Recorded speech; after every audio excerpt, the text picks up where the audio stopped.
AI just wrote ALT text for this image, and it's wrong. Keyword stuffing the wrong object, or a sentence nobody would say out loud. If you hit save, you've turned a missing field into a confident mistake. I'm going to show you how to review AI ALT before you save in under 4 minutes.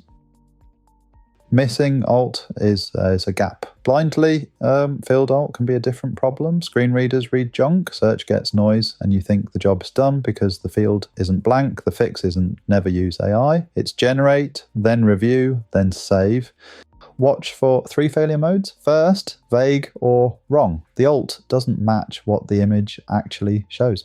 Second, keyword stuffing, a paragraph of search terms nobody needs. Third, decorative images filled when they should stay empty. Any of those can pass a HasAlt check and still fail the page. User 4-point check. 1, is this image meaningful or decorative? 2, does the alt match what's in the frame? 3, is it short and clear, not a keyword essay? 4, would a screen reader user thank you for this sentence? If any answer is no, edit or clear, don't save yet. Here's the workflow in OpptiAI Alt Text generator. Open an image with a suggestion, read it against the checklist, rewrite the vague bits. For example, change leather bag product photo, SEO, to navy leather crossbody bag. If it's decorative, clear the field, then save. You're not rejecting AI, you're supervising it.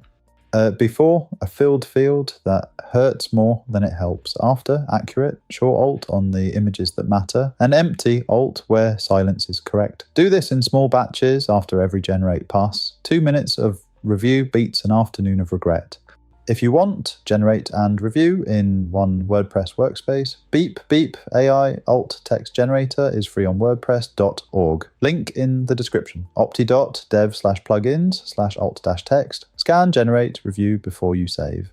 If you run a store, watch the WooCommerce product images video next. That's where blank catalog alt hurts most. Subscribe for more practical WordPress image SEO. And remember, don't trust AI alt blindly. Review, then save.